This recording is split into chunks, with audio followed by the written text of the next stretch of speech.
समाजी इंसाफ के मरकजी वजीर मुमलिकत रामदास अठावले कोरोना वबा के फैलने के पहले रोज से ही अवाम में बेदारी पैदा करने के नित नए तरीके अपना रहे थे। पिछले दिनों रामदास अठावले का एक वीडियो सोशल मीडिया पर काफी वायरल हुआ था, जिसमें वो कोरोना वायरस को भारत में फैलने से रोकने के लिए कुछ लोगों के साथ गो कोरोना का नारा दे रहे थे। इस वीडियो ने सोशल मीडिया पर काफी सुर्खियां बटोरी थी। उसके बाद उन्होंने नो कोरोना नो का नारा दिया था। अब जबकि लॉकडाउन का दूसरा मरहला जारी हो चुका है और महाराष्ट्र में कोरोना के मामलात मुसलसल बढ़ते ही जा रहे हैं। गुज़िश्ता रोज वजीर आजम नरेंद्र मोदी के 2 लॉकडाउन के जरिए ऐलान के चंद घंटों के अंदर ही मुंबई के बांद्रा स्टेशन पर हजारों की तादाद में माइग्रेंट मजदूर जमा हो गए थे।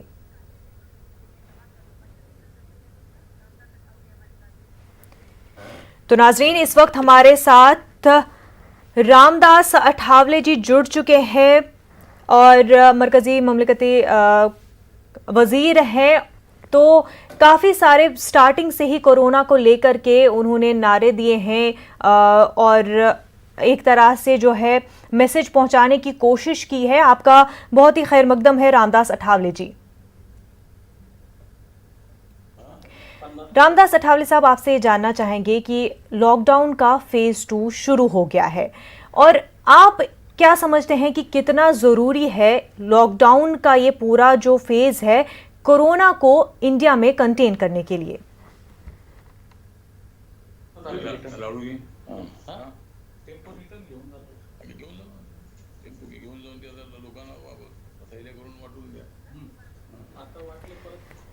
रामदास अठावले साहब, आप तक हमारी आवाज पहुंच पा रही है? आपसे जानने की कोशिश कर रहे हैं कि लॉकडाउन का दूसरा फेज शुरू हो गया है, ऐसे में आप क्या समझते हैं कि कितना जरूरी है ये लॉकडाउन कोरोना को हिंदुस्तान में कंटेन करने के लिए?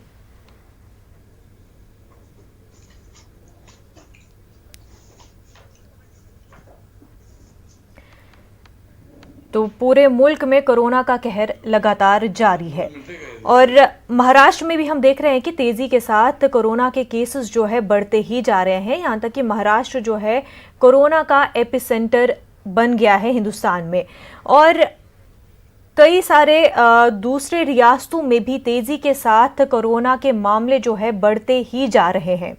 वहीं हमने देखा कि कल बांद्रा में जिस तरह से माइग्रेंट वर्कर्स सड़कों पर आए अपने घरों को जाने के लिए, उससे काफ़ी ज़्यादा भगदड़ मच गई और फिर पुलिस को भी लाठी चार्ज करना पड़ा और काफ़ी ज़्यादा भगदड़ जो मच गई थी उस वजह से भी काफ़ी क्योस हुआ है और माइग्रेंट वर्कर्स जो है घर जाने की मांग कर रहे थे।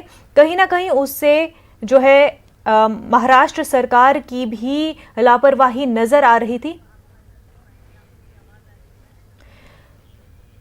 रामदास अठावले साहब, आप तक हमारी आवाज पहुंच पा रही है?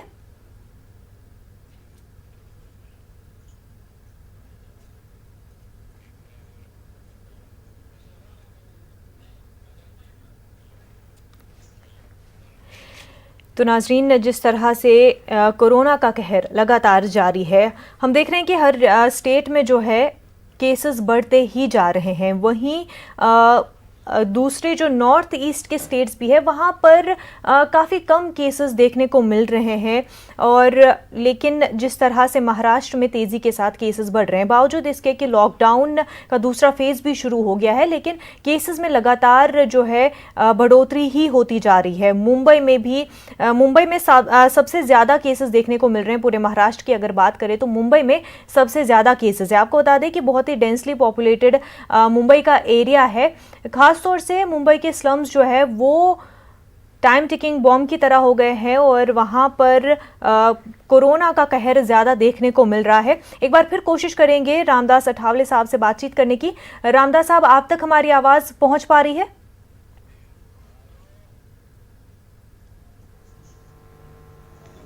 हाँ, बोलिए जी रामदास साहब, आपका खैर मकदम है न्यूज़ 18 उर्दू में। आपसे जानना चाहेंगे कि लॉकडाउन का दूसरा फेज जो शुरू हो गया है, आप क्या मानते हैं कि कितना इम्पोर्टेंट है कोरोना को रोकने के लिए?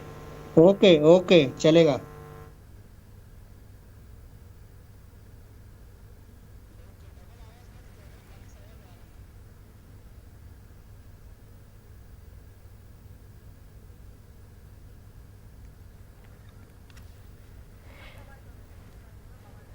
जी। रामदास साहब, आप तक हमारी आवाज पहुंच पा रही है? जी, रामदास साहब आपसे ये पूछ रहे थे कि लॉकडाउन का जो दूसरा फेज शुरू हो गया है, कितना इम्पोर्टेंट है ये जो मतलब लॉकडाउन का दूसरा फेज माननीय प्रधानमंत्री नरेंद्र मोदी जी ने कल अनाउंस कर दिया है जी। और उसका कारण ये है कि अगर 14 अप्रैल तक अगर केसेस अगर डाउन हो जाती थी, कम हो जाती थी जी। तो शायद लॉकडाउन कुछ हद तक खुल सकता था। लेकिन मुंबई में, महाराष्ट्र में और जगह जगह पर हर रोज केसेस बढ़ती जा रही है, दिल्ली में भी केसेस बढ़ती जा रही है जी। और इसीलिए मुझे लगता है कि लॉकडाउन के बगैर दूसरा कोई अल्टरनेटिव नहीं था। अगर ये सब का खुराक करते थे, मुंबई में लोकल शुरू करते थे, ट्रेन शुरू करते थे, बसें शुरू करते थे, तो इसका प्रादुर्भाव और भी इतना बढ़ सकता था कि अगर ये लॉकडाउन अगर नहीं होता था 14 अप्रैल तक 21 दिन का जी। तो शायद अपनी संख्या जो है, ये संख्या लाखों की संख्या में जा सकती थी जी। लेकिन आज हम हजारों की संख्या में है। तो दूसरा फेज जो है ये बहुत बड़ा इंपॉर्टेंट है। लोगों ने थोड़ा शांति रखनी चाहिए और ये लॉकडाउन का तो स्वागत भी करना चाहिए। अगर लॉकडाउन उठाते थे और कुछ ज्यादा कुछ होता था तो फिर प्रधानमंत्री पर ब्लेम करते थे, सरकार पर ब्लेम करते थे। इसीलिए सरकार ने अपने जीवन का विचार करते हुए अपनी जिंदगी को बचाने के लिए मतलब कोरोना ने तो सारी दुनिया में मतलब कोरोना जो है, कोरोना ने सारी दुनिया में तबाही मचाई है जी। कोरोना ने सारे दुनिया में तबाही मचाई है, लेकिन नरेंद्र मोदी जी ने करोड़ों लोगों की जान बचाई है। भारत के पीछे कोरोना पड़ा है, ये सच्चाई है। भारत के पीछे कोरोना पड़ा है, ये सच्चाई है। लॉकडाउन से हम ताकत से सामना कर रहे हैं, ये अच्छाई है। तो इसीलिए मुझे लगता है कि लॉकडाउन का निर्णय बहुत बड़ा इंपॉर्टेंट है और हम नरेंद्र मोदी जी के निर्णय का स्वागत करते हैं और देशवासियों को अपील करना चाहते हैं कि इसका ये आपकी जिंदगी को बचाने के लिए उन्होंने निर्णय ले लिया है, आपको तकलीफ देने के लिए नहीं। बिल्कुल। अठावले साहब, आपसे जानना चाहेंगे, MHA ने गाइडलाइंस जारी की कि किस तरह से 20 अप्रैल के बाद सरगर्मियां होंगी, जो लोगों को दरपेश मुश्किलात है उनसे कैसे निपटा जाएगा, कितनी इफेक्टिव ये गाइडलाइन साबित हो सकती है? नहीं, गाइडलाइन जो है, गाइडलाइन बहुत बड़ी इंपॉर्टेंट है। जो 7 मुद्दे माननीय प्रधानमंत्री जी ने कल के भाषण में बताया है जी। और उसमें सभी लोगों को अपील किया है कि जो अपने घर में जो सीनियर सिटीजन है उनके तरफ ज्यादा ध्यान देने की आवश्यकता है। उनको बिल्कुल कोई तकलीफ ना हो उसके लिए उनके तरफ ध्यान देना है। उनका टाइम पर खाना पीना उनको करने की आवश्यकता है। जहाँ दवा की जरूरत है उनको दवा देनी है। उसके साथ साथ उन्होंने ये भी बताया है कि जो गरीब लोग है, ऐसे गरीब लोगों की तरफ हम लोगों ने ध्यान देना चाहिए। अगर हम खाना खा रहे हैं तो उनको खाना मिल रहा है क्या नहीं है।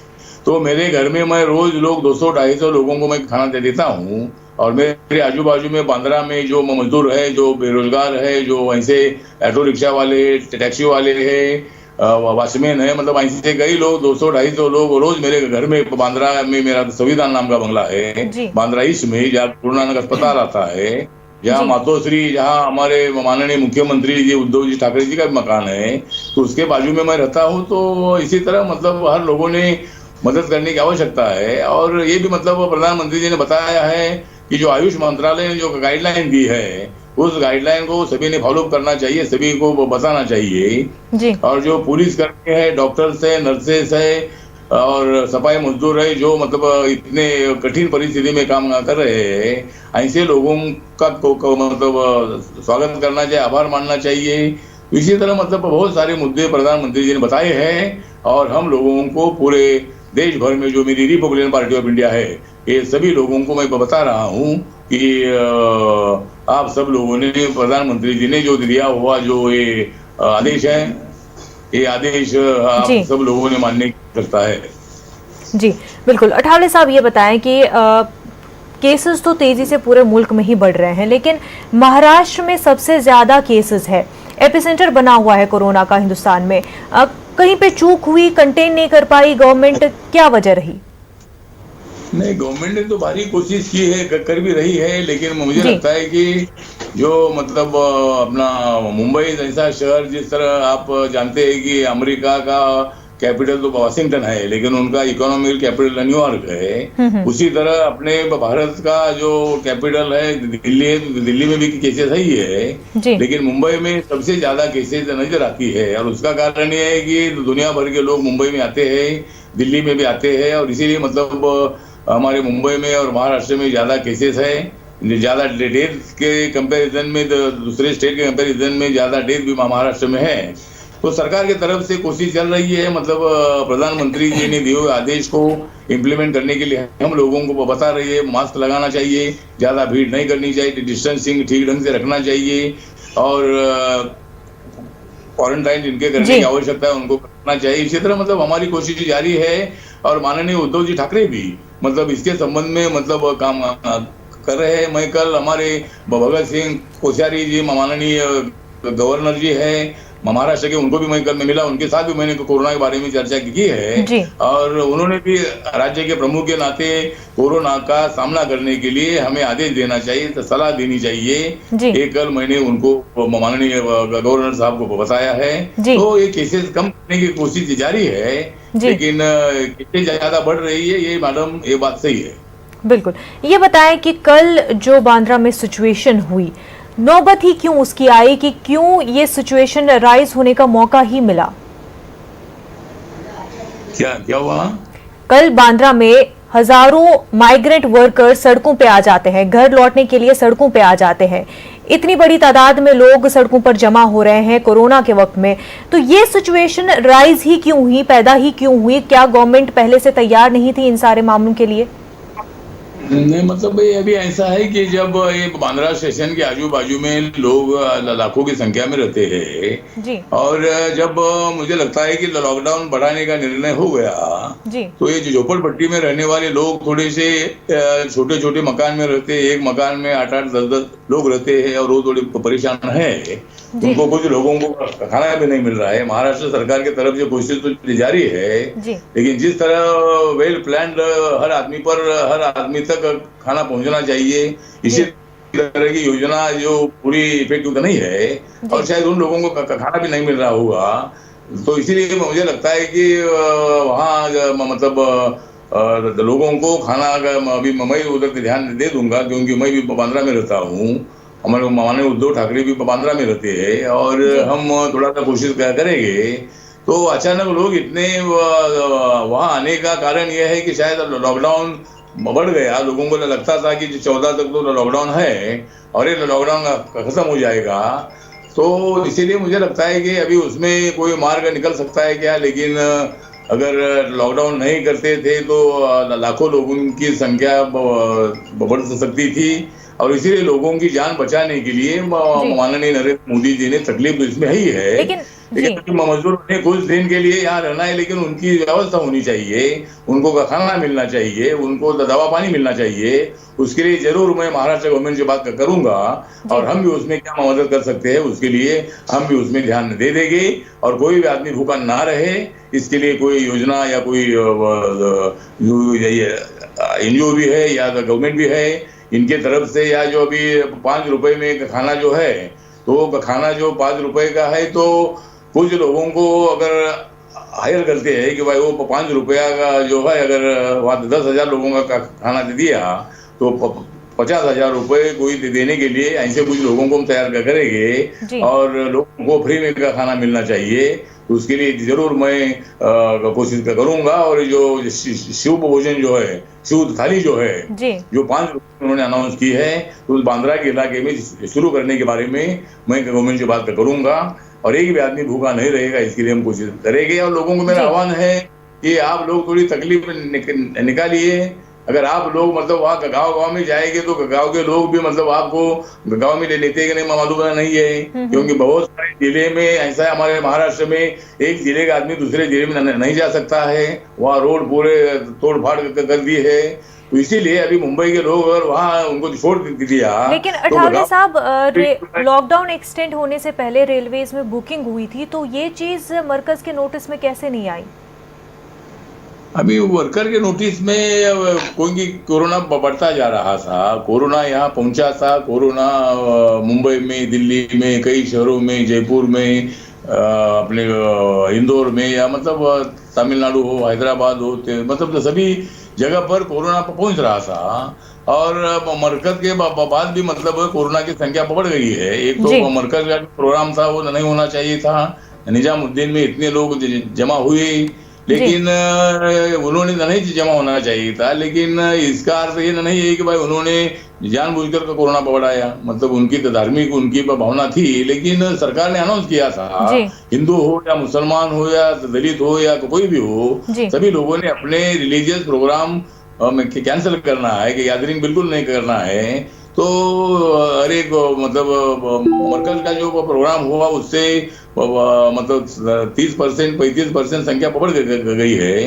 तो इसीलिए मुझे लगता है कि आपने जो बोला है कि लोगों ने भी लॉकडाउन अचानक अनाउंस करना पड़ा। अगर हम ज्यादा लंबा खींचते थे तो और भी मतलब केसेज जो अभी हजारों की संख्या में है वो लाखों की संख्या में जाती थी, जिस तरह न्यूयॉर्क में हुआ है। न्यूयॉर्क में मतलब इतना न्यूयॉर्क इकोनॉमिकली डेवलप है, सभी क्षेत्र में डेवलप है, लेकिन वहाँ लाखों लोगों को मतलब इसका प्रादुर्भाव हो चुका है। और इसीलिए मुझे लगता है कि लोगों ने थोड़ी शांति रखनी चाहिए। अभी 3 मई के बाद आपको गाँव जाना ही है, अगर जिनको जाना है वो जा सकते हैं, लेकिन अभी वहाँ के गाँव के लोग भी, ये लोग अगर उधर जाएंगे तो